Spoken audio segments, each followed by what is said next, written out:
Nah,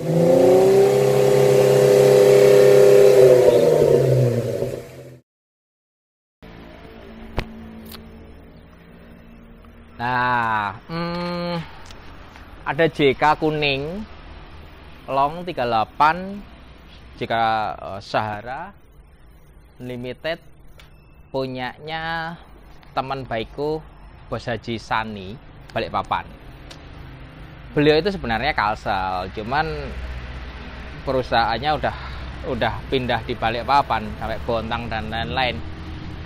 Dari tim offroad BKK 88. Jadi salah satu penggiat atau penggerak offroad di Balikpapan adalah beliau ini. Selain ada Haji Burhan, ada Pak Ketua IOF dan teman-teman yang lain, ada Pak Sandi. Ini Haji Sani ini lagi suka offroad, lagi ada waktu, lagi pengen seneng-seneng sama teman-teman offroad di sana. Cuma karena usahanya itu ya, kalau ke tempat usahanya harus offroad juga, makanya seneng. Terus ada satu simpanan mobilnya dia dari baru nggak pernah dipakai, rusak. Gara-gara rusaknya itu adalah JK38 yang build up, yang tipe ini itu rata-rata oksigen sensornya masalah. Jadi check engine-nya nyala terus. Ini gimana? Ya udah, kirim Jogja dibenerin, ternyata kabelnya sama EGR-nya masalah. EGR-nya cuma dibersihin berkala aja. Terus sekalian dimodifikasi biar oke. Setelah oke, mau dipakai offroad dan dipakai untuk kerja ke tambang. Karena ke tambang itu sebenarnya kan mobil daily activity. Jadi mobil offroad yang harus masih nyaman. Makanya concernnya di kaki-kaki, tapi harus good looking karena adiknya lagi seneng-senengnya offroad juga, anak muda. Makanya gimana sih biar bikin good looking tapi budgetnya minim, tapi cover untuk kerja. Jadi masuk ke tambang, masuk dihajar-hajar. Kan JK ini terkenal kaki-kakinya ringkih dan nggak nyaman. Satu ringkih, kedua nggak nyaman. Jadi piye caranya digo kerja, sedangkan kerja itu tidak seperti offroad. Kalau offroad itu sekali benerin, sekali dicek, sekali. Kalau kerja dipakai terus kan gitu.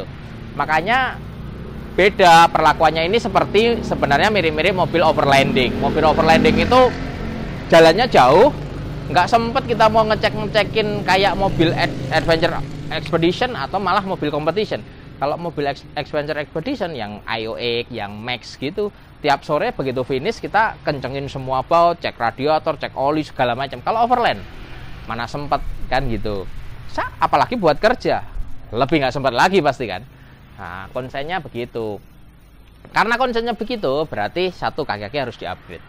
Terutama jika ini adalah masalah arm set. Arm setnya harus diganti. Kalau arm set standar, satu nggak bakal tahan lama karet-karetnya. Yang kedua nggak nyaman karena dia bushing to bushing, kaku mobilnya. Jadi mobilnya gini-gini.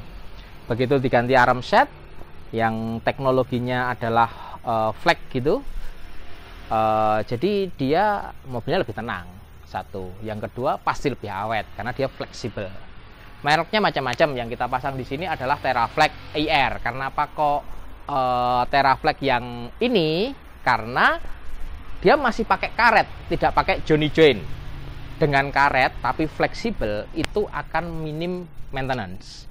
Tapi kalau untuk offroad adventure yang tiap hari dicek, saran saya jangan yang ini, tapi yang Johnny Joint sistemnya. Jadi lebih flat dan lebih kuat. Tapi high maintenance, harus dicek, di grease terus gitu. Terus pilihan lain adalah Terot long Terot, itu mau nggak mau harus ganti Teraflex. Sinergi boleh, JKS oke, tapi Teraflex itu ada stylannya. Jadi kalau satu heavy duty, yang kedua bisa di style. Ball joint juga Teraflex bisa di style. Jadi kalau kocak bisa di style, dikencengin lagi. Kaki-kaki begitu. Terus shockbreaker yang murah oke, recommended BP51. Yang lebih bagus banyak. Nanti di Februari kita akan masuk shockbreaker canggih yang pakai sensor gravitasi. Jadi kalau mobilnya miring ke kanan, shockbreaker kanan lebih keras, miring ke kiri, shockbreaker kiri lebih keras. Di rem, gravitasinya ke depan semua, shockbreaker depan lebih keras. Jadi mobilnya harusnya lebih nyaman. Apalagi nanti kita modifikasi setup sensornya, nanti bisa dipakai untuk adventure off-road yang lebih oke lah pasti. Cuman karena masih dibikin, kita rekomendasikan pakai BP51 dulu. Lalu link stabilizer kita panjangin karena memang ini mobil lift kit, ini lift kitnya hanya 2 inch, pakai bannya 37, tingginya sekian nih, loadnya spring 150 kilo. Kita timbang bumper depan, winch, set protektor, tambah-tambahan aksesoris ini plus ban sama velg, itu kira-kira ya depan belakang sekitar penambahan bobotnya sekitar 200-an kilo ya. Berarti pair dengan load spring yang 150 kilo depan belakang udah 300, oke lah, tidak terlalu keras gitu. Dan tingginya juga kita setup tidak terlalu tinggi, tidak 3,5 in gitu, walaupun dia ban 37 ya, supaya geometri suspensinya tidak terlalu geser. Artinya mobilnya dipakai jalan jauh, dia pakai harian, itu tidak terlalu effort bawa setirnya, masih enak gitu loh, masih nggak terlalu ini. Makanya di setup segitu, tapi cukup kan, tingginya segini oke kan, nah gitu loh. Cuman syaratnya fendernya standar harus dicopot, diganti fender besi ini dari metal clock fendernya. Jadi travel suspensinya tetap banyak, tapi mobilnya nggak terlalu tinggi, jadi geometrinya nggak terlalu geser karena kebutuhannya tidak ekstrim off-road. Ekstrim off-road kadang-kadang mobilnya adjustable, bisa dibikin tinggi tergantung treknya, tinggi atau rendah tergantung treknya, atau tergantung karakter drivernya. Kalau ini memang setupnya harus oke, tapi harus nyaman, nggak terlalu banyak effort cara bawanya, nggak capek gitu loh. Gampangan ngomongnya nyetir tapi nggak capek. Set protektornya custom karena pengen ada tulisan BBK 88 nama tim beliau. Ini full dari pipa yang kuat, jadi di high lift jack kuat. Bentuknya kira-kira begitu, menyesuaikan metal clock lah. Menyesuaikan metal clock, terus menyesuaikan bentuk bumper depan belakang. Bumper depan belakangnya pakai anniversary, cuman dicopot dan dibikin stabi. Lalu ban sama velg. Velgnya jangan beadlock karena untuk daily activity. Terus biar balance, terus enteng, terus warnanya harus mid match sama warna body. Bentuknya harus sesuai dengan metal clock sama pinjakan kakinya.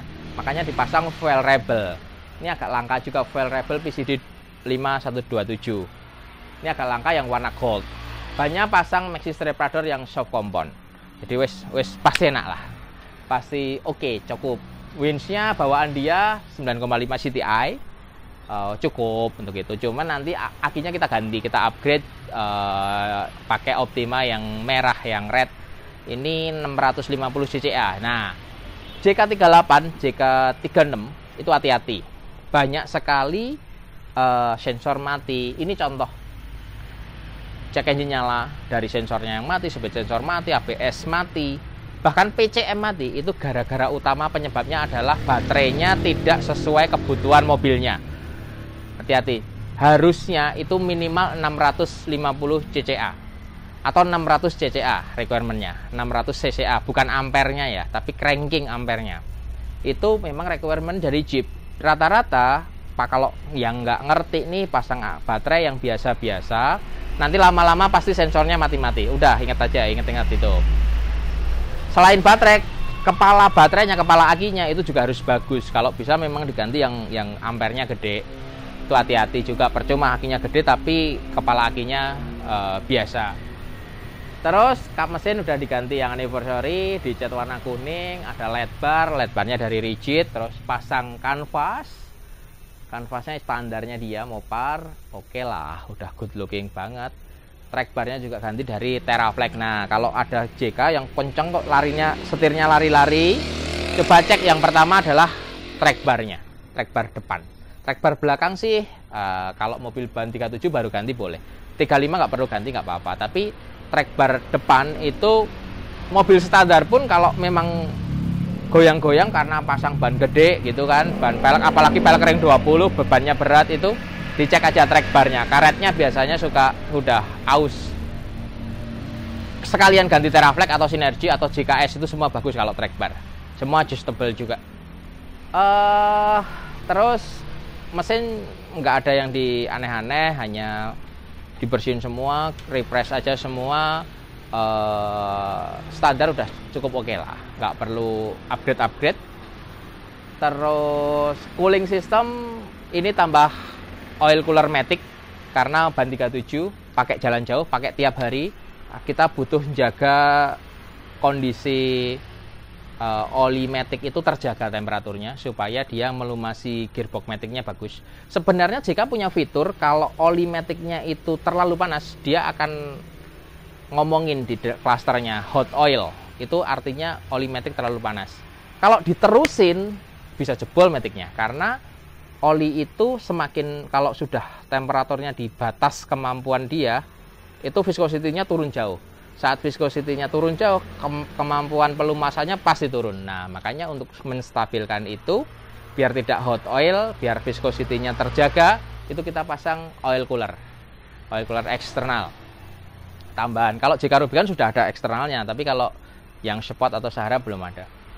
Lalu knalpot kita custom, knalpotnya pakai Borla custom supaya ada suaranya, tapi Borlanya custom, tidak beli kit. Kalau beli kit masih kurang oke lah, suaranya kurang keras. Makanya ini kita custom Metalcraft, anak-anak Metalcraft bikin. Sama satu lagi dashboard. Nah, kalau JK38 atau 36 pun dashboardnya kan gitu-gitu aja. Nah, ini kita pasang karobotor, jadi enak banget. Efeknya apa? Efeknya kalau nyetir seneng gitu, karena klasternya bagus. Gitu. Lalu tape ya di-upgrade, diganti. Kalau 38 kan masih bisa ganti tape. Ini tape-nya diganti, udah enak lah, nggak sebenarnya nggak neko-neko, modifikasinya gini-gini aja, tapi enak dilihat, enak bisa kerja, dipakainya low maintenance gitu. Ada POD rigid juga, POD-nya itu warnanya sama, itu selaras semua. Belakang ada rigid cheese juga, itu fungsional banget. Kalau ditambang ada lampunya ke belakang, ada lampu ke bawah, ada strobonya, jadi sangat fungsional lah kalau dipakai ditambang. Mungkin yang belum dipasang adalah radio komunikasi rig, nanti kita akan usulin untuk dipasang sama Mas Naza, adiknya Haji Sani, karena yang banyak pakai mesti adiknya ini, karena yang ditambang dia. Nanti dilihatin detail lah Mas Uli ya.